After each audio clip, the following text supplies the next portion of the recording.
कि हम ऐसे ही इन्हें दिव्यांग नहीं कहते हैं। आप दिव्यांगजन जिस तरह से समाज के बीच में अपना जीवन जीते, बहुत कठिनाइयों का जीवन होता है, लेकिन उसके बाद भी यदि हमारे देश को सबसे ज्यादा गौरव किसी ने दिलाया है तो इन दिव्यांगजनों ने दिलाया। आप सब जानते हैं, अभी जो पैरालंपिक्स पेरिस में संपन्न हुए हैं उसमें 29 मेडल भारत को मिले। कितने? 29। 7 गोल्ड मेडल, 9 सिल्वर मेडल और 13 कौन से ब्रोंज मेडल, ऐसे 29 मेडल कुल मिले हैं। और जो ओलंपिक्स इससे 3 महीने पहले 2 महीने पहले संपन्न हुआ उसमें भारत को कितने मेडल मिले थे? 6 मेडल। 140 करोड़ की आबादी जो स्वस्थ है, जो हर तरह से स्वस्थ है, वो प्रयास करती है तो 6 मेडल मिलते हैं। हमारे दिव्यांगजन जिनकी कुल हमारे देश में आबादी लगभग 6.5 करोड़ है, इनके प्रयासों से हमको 29 मेडल मिलते हैं। अब आप बताइए कि गर्व किसकी वजह से हमारे देश को हो रहा है? कौन राष्ट्र का गौरव बढ़ा रहा है? दिव्यांगजन गौरव बढ़ा रहे हैं कि हम और आप गौरव बढ़ा रहे हैं? तो जोरदार तालियां ऐसे दिव्यांगजनों के लिए बजाइए, क्योंकि इनके जीवन में समाज को इनके प्रति देखने का नजरिया बहुत अलग होता है। मगर मेरा ऐसा विश्वास है यदि कोई एक अंग भगवान, यदि आपका कोई एक अंग आपका नहीं काम सही ढंग से कर रहा है, आप 100% आपका वो परफेक्ट नहीं है, तो आपको दूसरे जो अंग होते हैं उसमें ऐसी क्षमता और ताकत ईश्वर आपको देता है, वो शायद हम सामान्य व्यक्ति के पास, सामान्य लोगों के पास नहीं होती है। इसी के कारण इस तरह के परिणाम जो मैंने आपको उदाहरण दिया, मैंने इसीलिए उदाहरण दिया कि ये भी समाज में बेहतर कर सकते हैं। इनको भी एक मुकाम, एक उचित आयाम, एक प्रयोजन देने की जरूरत है।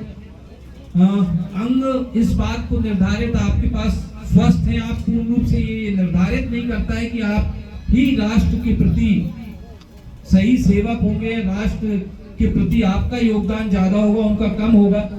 ये ऐसा उदाहरण है जो हम सब के लिए कहीं ना कहीं मिसाल बनता है कि हमें इन लोगों को समाज में ऐसा स्थान, ऐसे कार्य से जोड़ना चाहिए ताकि इनका भी समाज में बहुत बढ़ के योगदान हो सके। मैंने तो आपको बताया कि मात्र 6-6.5 करोड़ की आबादी, आप देखो इनकी, भारत देश में इसकी संख्या बहुत ज्यादा है। आज बहुत से देश ऐसे हैं जिनकी कुल आबादी भी 1-2 करोड़ के आसपास होती है, और हमारे यहाँ इतनी बड़ी संख्या में ये मौजूद है। इनके लिए भी हर कार्यालय में इनको भी स्थान दिया जाता है, ये भी कार्य करते हैं, ये भी हमारे जैसे ही सब कार्यों को करने में दक्षता इनको भी हासिल है। तो मैं चाहूंगा कि हम थोड़ा सा अपना नजरिया इनकी ओर देखने को बदलें और प्रयास करें। हमारे घर में भी यदि ऐसे लोग हैं तो उनके लिए भी हम कोई कमी कसर ना रखें, सारे साधन संसाधन उनको मुहैया कराएं। देश बदल गया है और इस बदलते हुए काल में आज इस बात से इंसान की पहचान होती है कि अपने कार्य में उसने कहां तक प्रगति की है, कहां तक तरक्की की। ऐसे लोग हैं जिनके हाथ नहीं हो, स्विमिंग करते हैं, आप देखोगे तो आपको लगेगा, तब आपको लगेगा कि यार आप क्यों नहीं कर रहे हैं ऐसा।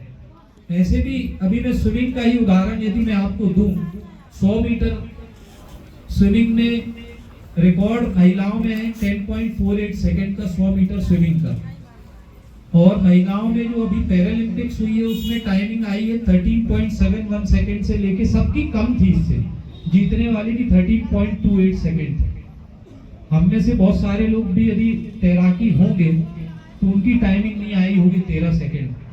मेरी बेटी भी है, वो भी तैराकी में है, मैं उसको बताता हूँ। अभी मैंने जब ये टाइमिंग उदाहरण मैंने उसको दिया, मैंने बेटा तुम देखो कि तुम्हारे टाइमिंग क्या है और उनकी टाइमिंग क्या है। तो कहने का मेरा मतलब है कि ये सारे लोग मुख्य धारा से जुड़कर हम और आप जैसा ही जीवन